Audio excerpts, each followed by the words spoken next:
Сейчас ты увидишь то, что никогда и ни при каких обстоятельствах повторять нельзя. На последние деньги я купил разбитый Porsche.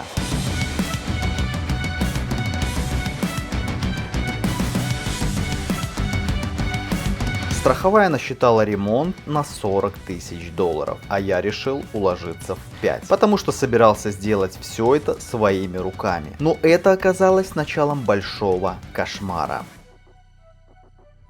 Подвеска, тормоза, рычаги, деньги улетали так быстро, что я не успевал придумать, где их заработать. И вот наступил момент, когда стало ясно: хуже быть не может. Крыша. Сначала я верил, что смогу ее вытянуть и выровнять, но металл Porsche оказался сильнее любых моих инструментов и навыков. Даже самые точные приспособления были бессильны. Я понял: крыша мертва.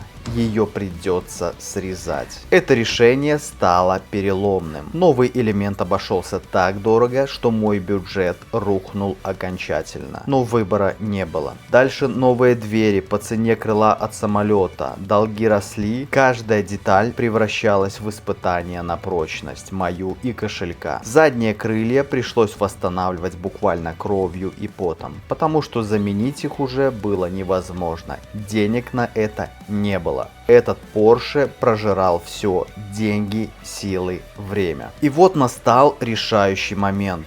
Мы вышпатливали кузов, загрунтовали его, и теперь финал.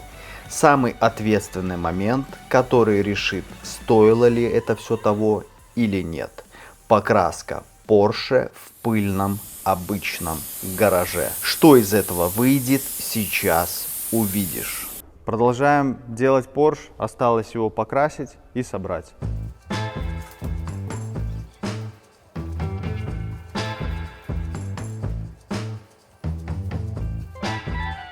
Так, сейчас хочу снять вот эту накладку. Проблема в том, что нигде нет никакой информации по тому поводу, как это все разбирается. Слава богу, вот покажи, у нас есть куча всякого говна.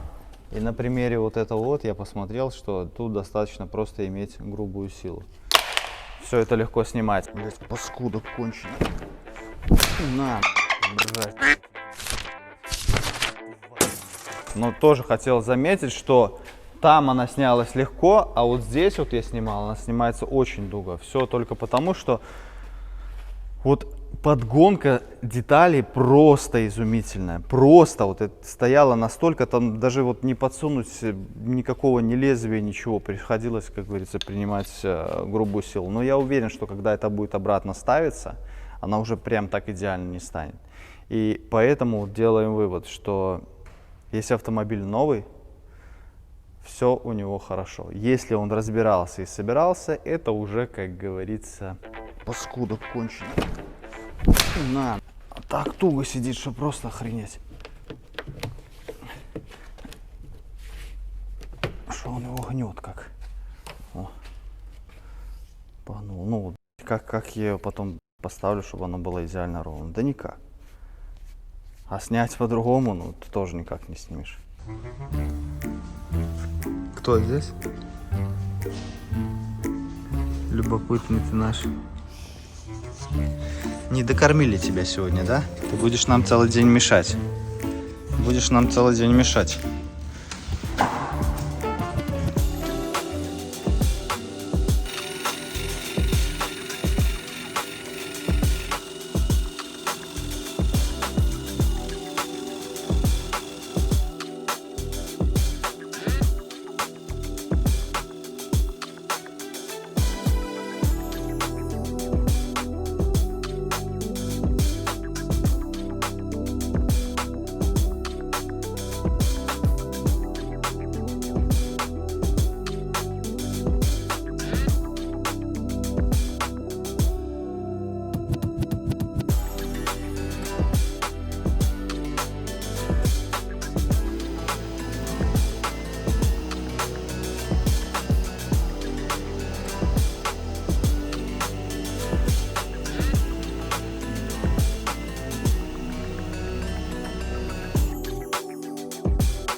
Итак, значит, ситуация следующая. Значит, двери. Раз, два, три, четыре. Так. С обратной стороны будут краситься только красный цвет. С этой стороны синий краситься не будет. Там и так как бы тот цвет, который нам нужен. При этом, значит, все двери замотованы 240 наждачкой через машинку. Ход эксцентрика 5 мм. Для чего? Для того, чтобы сейчас весь автомобиль по факту, по лицевой части загрунтовать. Для чего это нужно? Потому как какой-то элемент красный, какой-то элемент синий, какой-то элемент серый. И когда это все покрасится, может получиться так, что будет небольшое отличие по цвету. Именно поэтому подложка везде должна быть плюс-минус одинаковая. То есть там серый цвет чуть-чуть темнее серый, как бы это не страшно. Вот допустим, как здесь, ну, грубо говоря, все равно капот буду грунтовать, вот такой плюс-минус оно будет нормально. Главное положить, покласть, как кто-то говорит, одинаковое количество слоев. Вот.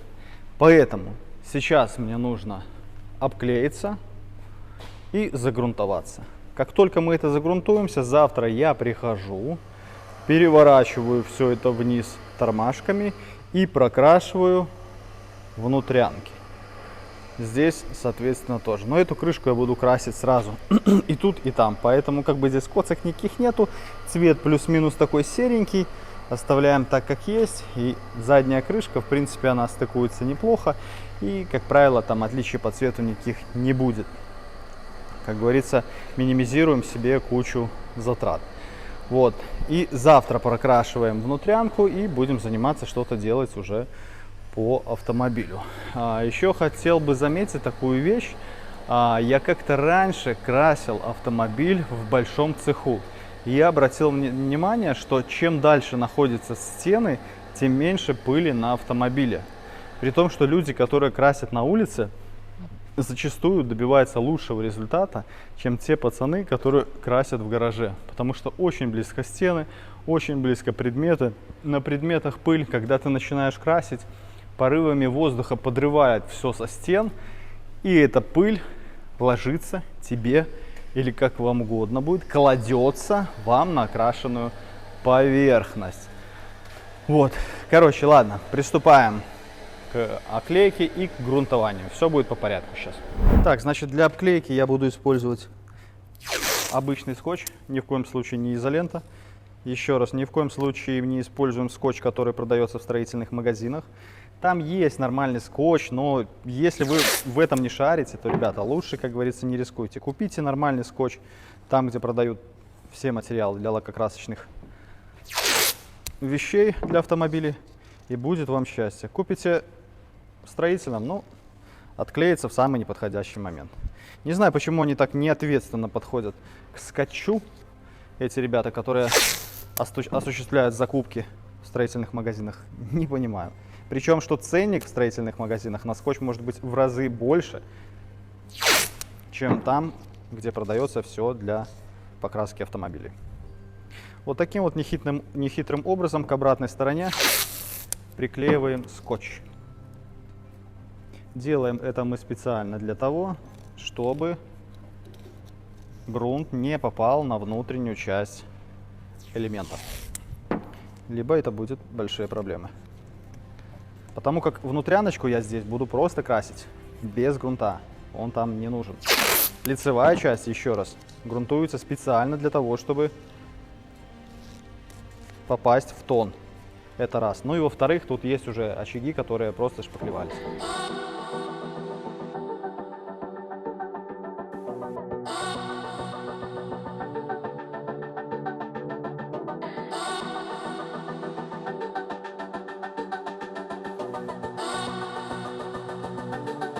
Итак, пришел момент к грунтованию. Полностью заклеились. Осталось только обезжириться. Обязательно, ребята, если вы обезжириваетесь, используйте перчатки. Через кожу впитываются все пары, все растворители. Поэтому ваша печень не особо хочет это переваривать. Значит, используем вот такой обезжириватель, антисиликон, он же Все, пырскаем.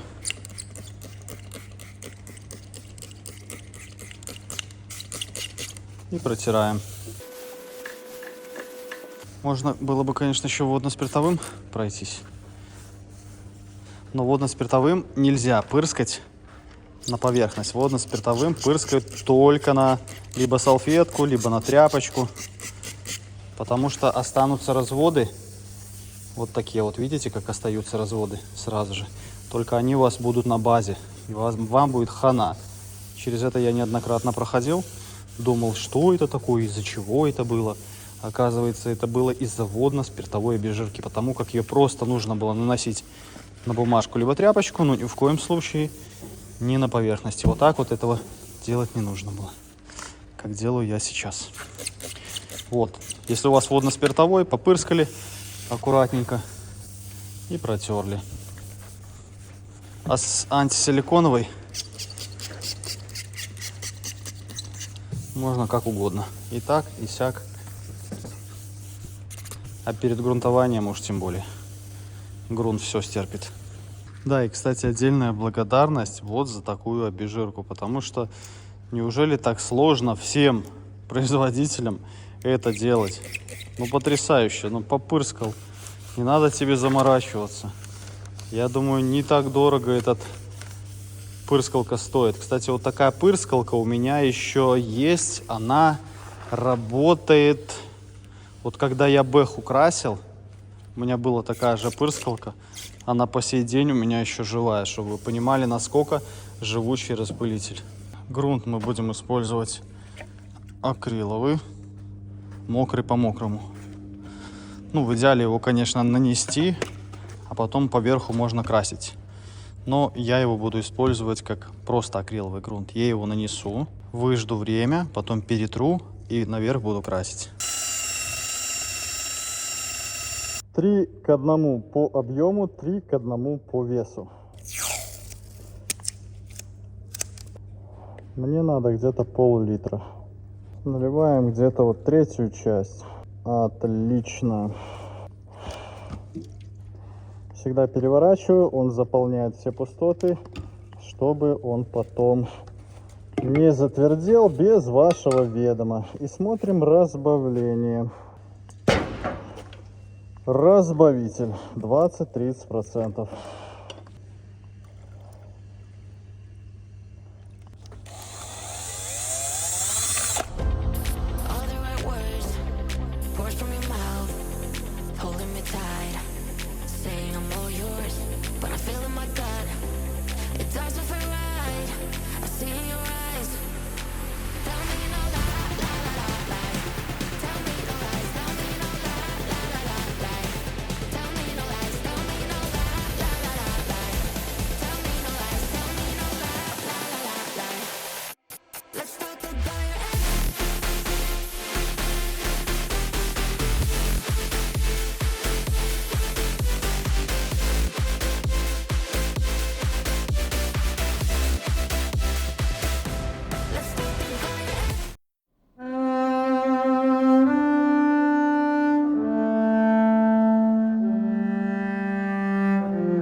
Итак, ребята, значит, сейчас будем грунтовать капот. Капот замотовали тоже 240 наждачкой, но важный момент, если двери мы грунтовали грунтом мокрым по мокрому, задача просто цвет выровнять, так сказать, потому как двери уже у нас в идеале. Но здесь будем использовать грунт-наполнитель, потому что где-то я тоже тут подшпаклевал, все это надо подвыровнять, какие-то мелкие царапинки, это все нужно подзалить, а потом уже выровнять. Вот. Если мы сюда будем использовать грунт мокрый по мокрому, будет, скорее всего, тоже нормально, но не факт. Поэтому лучше перестраховаться и использовать грунт-наполнитель, потому как у него более плотная основа. Если, допустим, грунт-наполнитель разводится там, по одной пропорции, то грунт мокрый по мокрому по другой, потому что у них разное наполнение, разная плотность.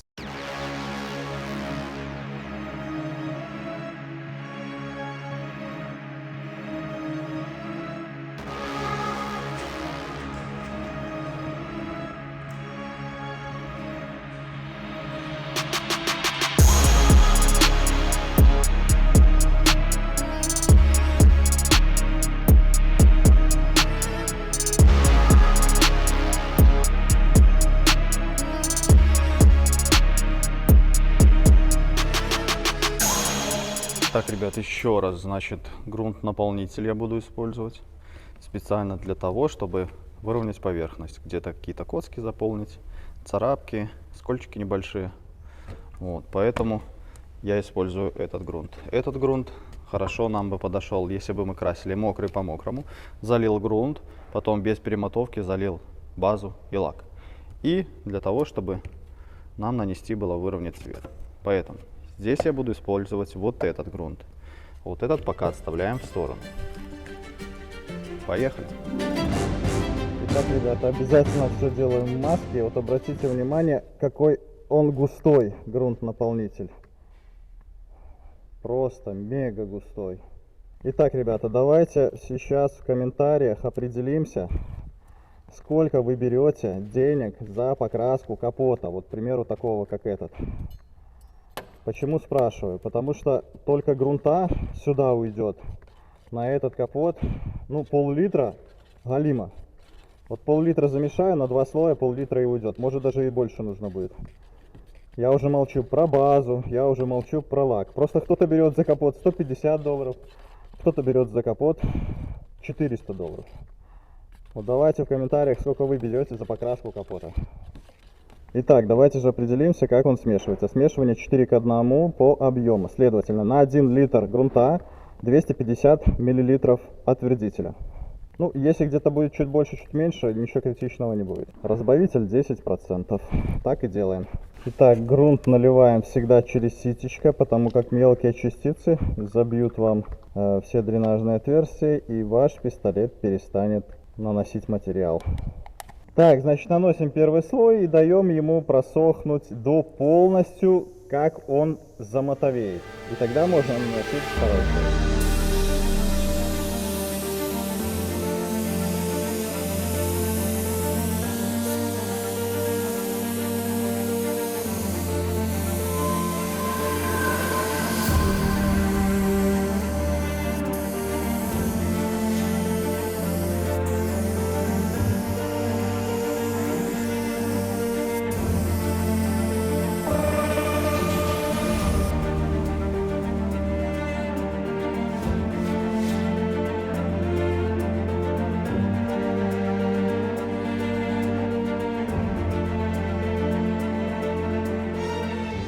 Итак, ребята, значит, прошло еще полдня. Значит, почти готов задний бампер, почти готов передний бампер. Значит, что я сделал? 240-й наждачкой прошелся по нему. Все перемотовал. Какие-то сколики где-то мелкие остались, но как бы это все ерунда. Нужно еще губкой домотовать. После чего буду наносить на него грунт мокрый по мокрому. Почему?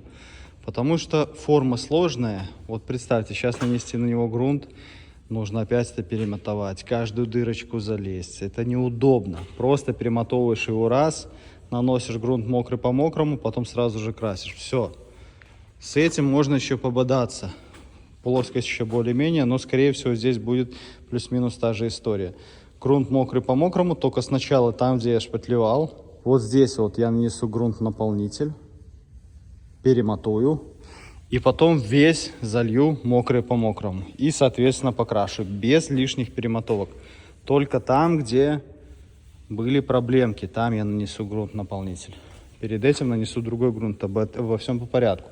Это я просто показываю, что у нас здесь происходит. Лючок здесь, вот 2 двери, которые у нас сейчас мотуются, 240, нет, это под базу мотуется, 500-600. Вот, потом все это красим.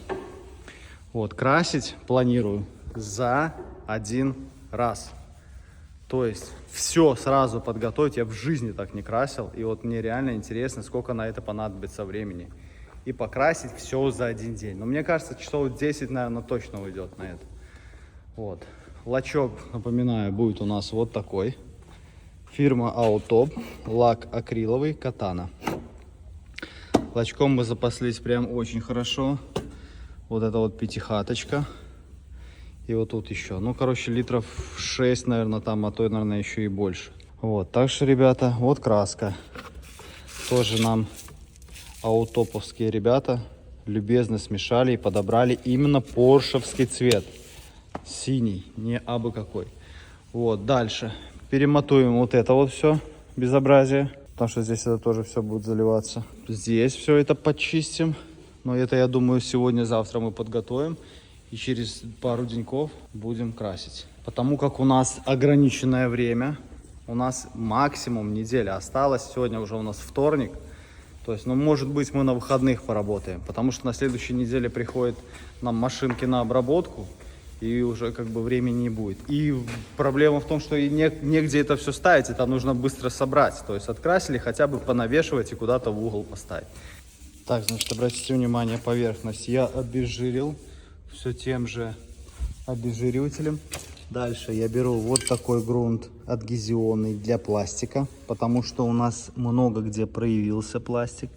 И для того, чтобы адгезия была лучше, если вы знаете, что к пластику адгезия в принципе плохая. А вот этот вот специальный прозрачный грунт, он ее усиливает. Сейчас мы нанесем, дадим ему схватиться. И дальше уже нанесем грунт-наполнитель. Ну, можно также грунт акриловый сюда нанести. Можно также сюда нанести грунт мокрый по мокрому, без разницы. Но я нанесу грунт-наполнитель, потому как он такой потолще.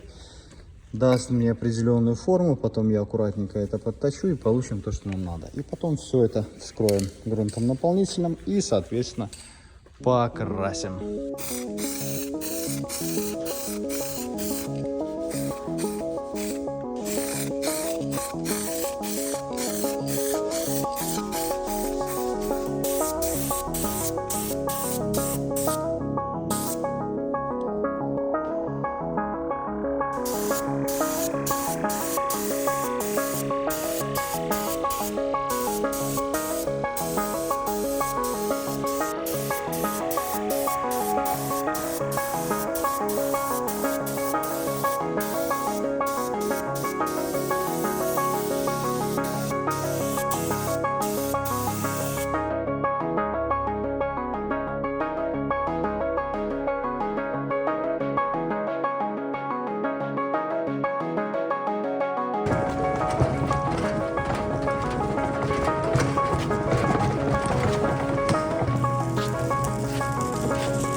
Так, значит, сейчас я хочу замотоваться здесь полностью.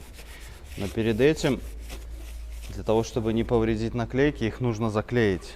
Все, канцелярским лезвием подрезаем.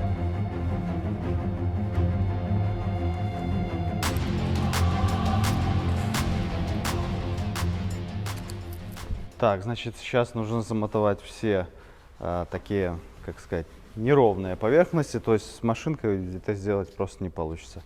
Берем вот такую губочку, 500-600 градация, и пошел.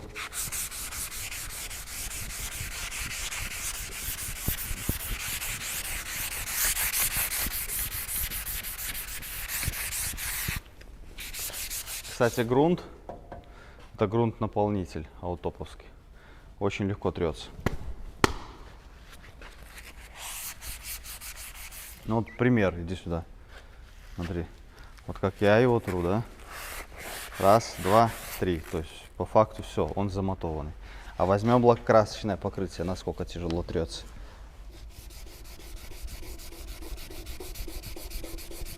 Вот, только сейчас оно замотованное, ну раз 10 пришлось тирануть. Вот.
Полностью замотовал и подготовил под грунт мокрый по мокрому. Губкой последняя это была 300-ка, наждачка на машинке была 400-ка. Вот, теперь спокойно я знаю, что я буду сюда наносить. Никаких здесь раздражений и предыдущих реакций с предыдущими материалами не будет, потому как у нас уже здесь есть защитный грунт. Вот. Аккуратненько все это наносим, потом аккуратненько все это красим. Передний бампер, в принципе, готов уже под эти задачи. Но по факту готово, готово, готово, готово. Обклеить осталось, готово, готово, готово. Даже обклеено. Готово, надо обклеить. Вот этим сейчас займемся капотом. Все, погнали.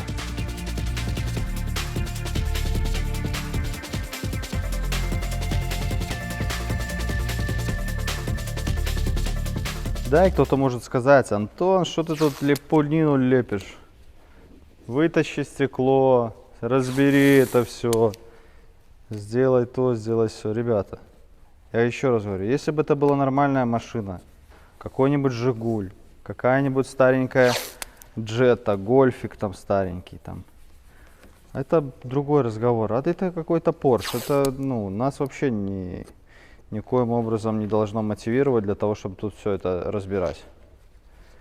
эта машина уже обречена жить по низу рынка. И что бы ты ей ни делал сегодня, она будет просто жить по низу рынка. Все. Всю свою сознательную жизнь.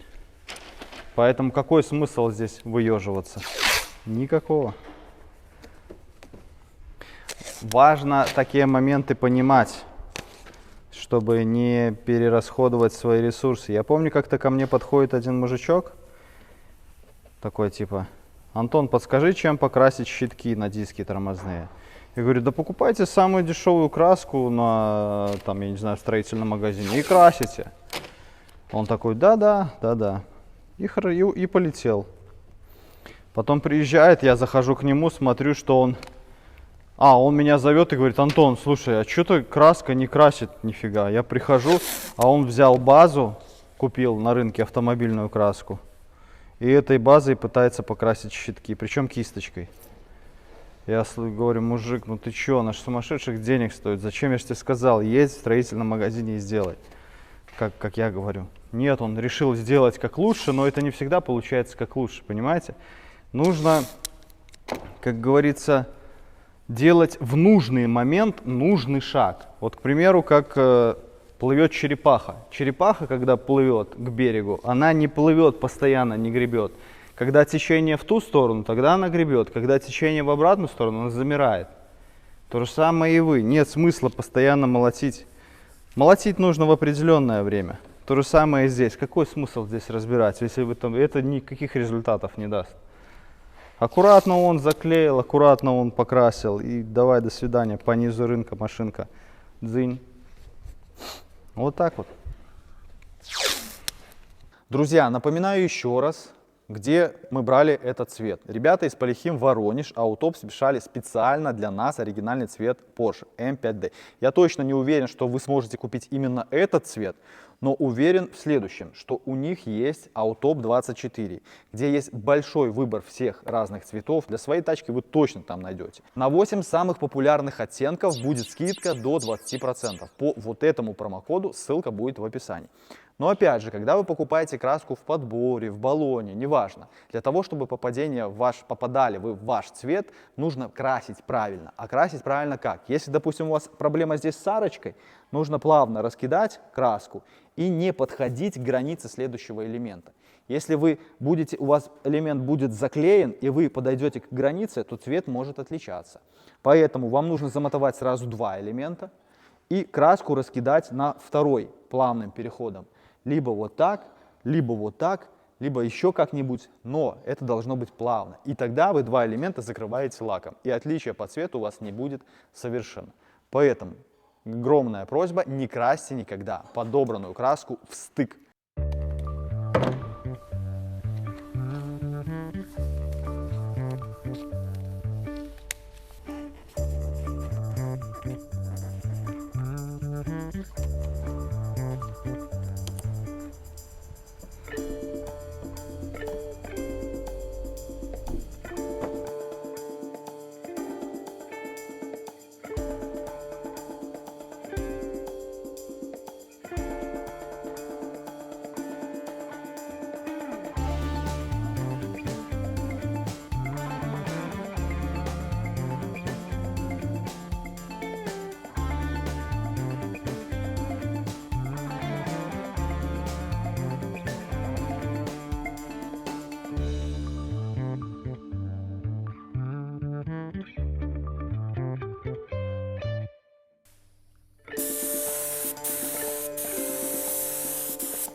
Итак, друзья, значит, сейчас наносим на передний и задний бампер грунт мокрый по мокрому. Почему мы делаем это мокрый по мокрому? Потому что нету ни времени, ни желания все это перемотовывать по новой, понимаете? В принципе, они нормальные, но как бы их перегрунтовать нужно обязательно. Итак, значит, что я сейчас сделал? Беру грунт мокрый по мокрому, смешиваю его 1 к 3, то есть на 100 грамм грунта. Третья часть, это 30 грамм, 30, там, ну, грубо говоря, 33, это твердоса. И 10% на это все разбавитель. Дальше. Беру пистолет, мой DeWilbis, дюза 1,3, можно 1,4. И если вы умеете нормально наносить лак, то в принципе проблем никаких. Представьте, что вы в этот момент наносите лак на бампера. Таким образом, это нужно сделать так, чтобы он хорошо растекся. И дать ему высохнуть. Когда он высыхает, там буквально там смотрим по техничке, ну грубо говоря, там 30-40 минут, наносим базу и лак. И все. Вот просто представьте, сколько вы экономите времени. Тот, кто придумал технологию мокрый по мокрому, я думаю, что потом мокрый по соленому и по кислому никогда не будет красить. Понимаете, о чем я? Поэтому вот это вот бомба. И специально для этого я вам показываю эту технологию. Опыта у меня мокрый по мокрому красить, ну, реально не очень много, поэтому могут быть какие-нибудь косячки. Но я надеюсь, будет все хорошо. При этом сейчас нужно взять усилитель адгезии. Нет, не усилитель адгезии. Вот он, грунт адгезионный для пластика. И пройтись все подозрительные места. А что я имею в виду подозрительные? Торцы. Здесь, там. Вот где-то возле отверстия можно здесь пройтись, потому что там обычно любит тоже отваливаться. И проходим. Только маску обязательно одену. Все, прохожу торцы. Здесь торцы. Здесь. Можно вот эти вот плямбочки пройти.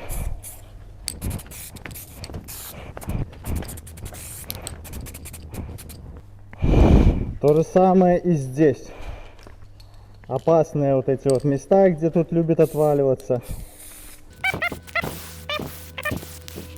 Ты же заснял, да, что это за грунт? Да, визионный. Ага.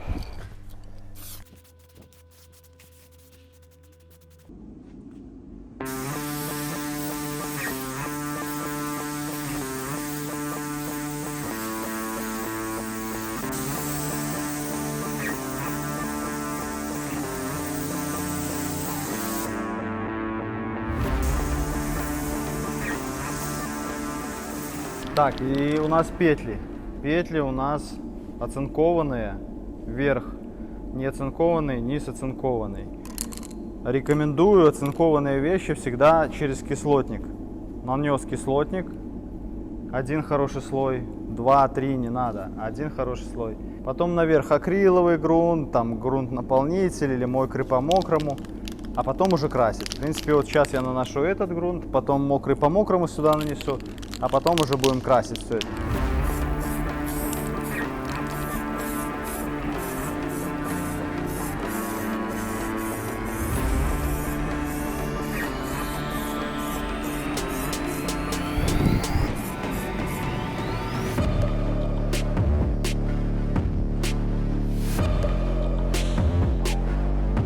Все готово, друзья, пол пролит.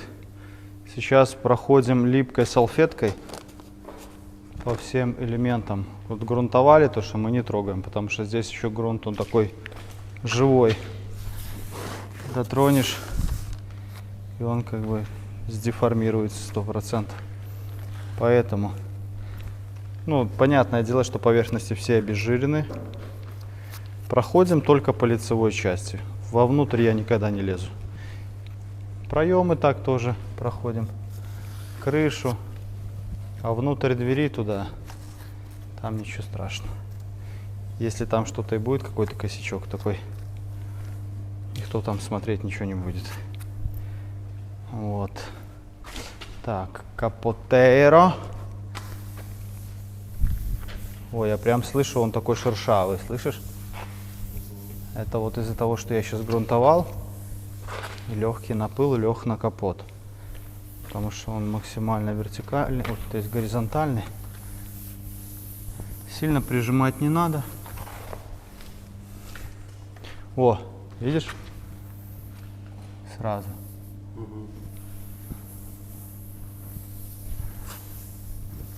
Вот, поэтому обязательно. И так как у нас вытяжка вроде бы и есть, но она такая, на 200 квадратов ее недостаточно.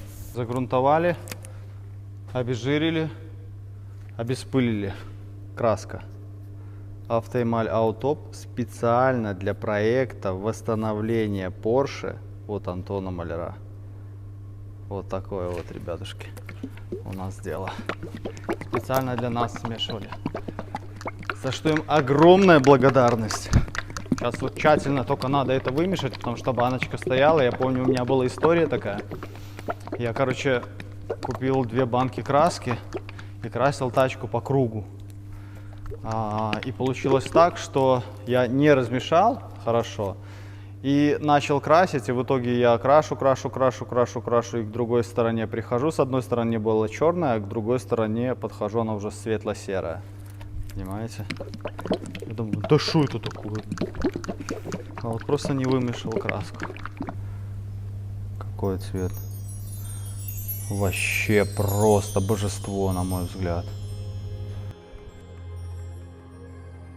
Ой-ой-ой, какая красота. Что вы, что вы.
Базу нанесли, вот, потом проходим липкой салфеткой и наносим лак. Наносить лак будем тоже фирма Autop, ну сейчас я покажу.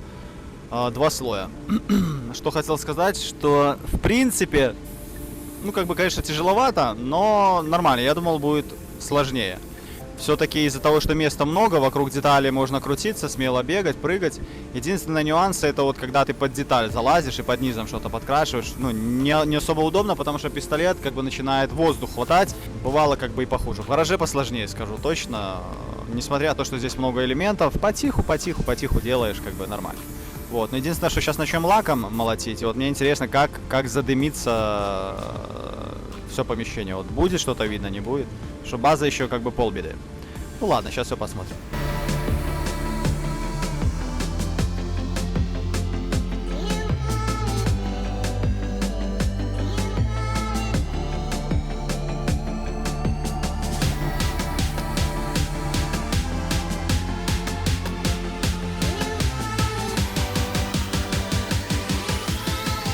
Итак, ребята, сейчас 2 слоя лака наносим. Лак та же самая фирма Autop, Katana 4040.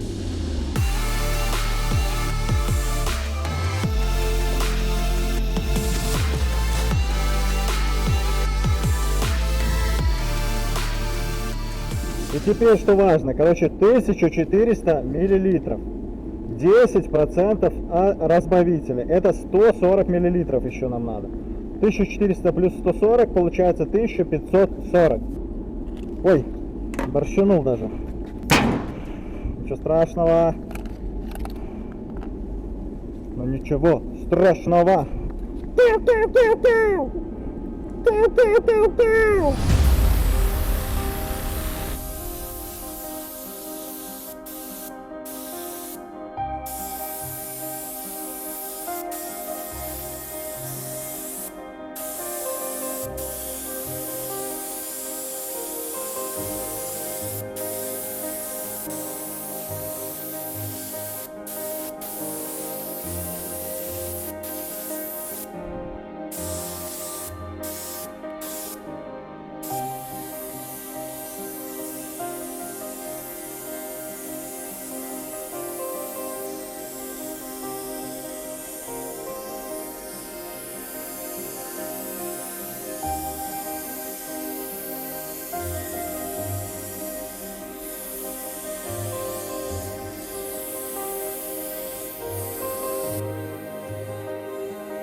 Так, друзья, второй слой лачка.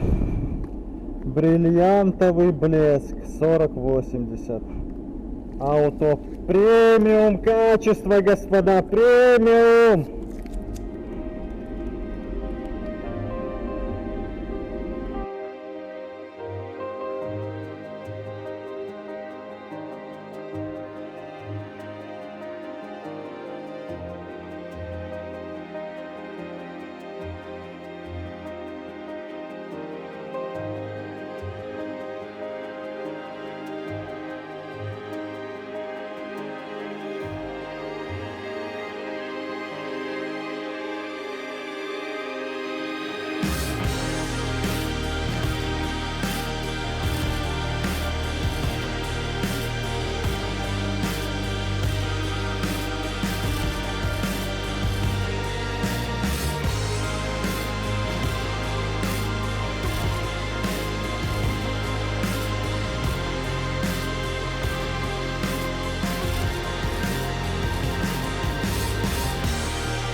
Часто задаю себе вопрос, зная, с чем я должен был столкнуться с этим Поршом, взялся ли бы я за это. Но получается так, что скорее всего нет. Но и опять же, взять мою любую машину, любой проект, если бы я знал, с чем я столкнусь, то я бы этого никогда не делал. Отсюда следует вывод, что если ты будешь знать, насколько все будет сложно, то ты в жизни никогда не разобьешься, потому что ты не пойдешь туда, где прям неимоверно тяжело. Не надо бояться сложностей, надо просто брать и делать. По-другому никак. Если бы в этом мире все было очень легко, то все бы были успешными, все бы были богатыми и знаменитыми. Но знаменитым, богатым и успешным становится только тот, кто готов землю грызть. Кому-то может фартануть в чем-то, но, как правило, это очень-очень на короткий срок. Потому что для того, чтобы чего-то добиться и удержаться на этом, нужно пройти какой-то тернистый путь. Как-то так, ребят. Всех обнял и пока.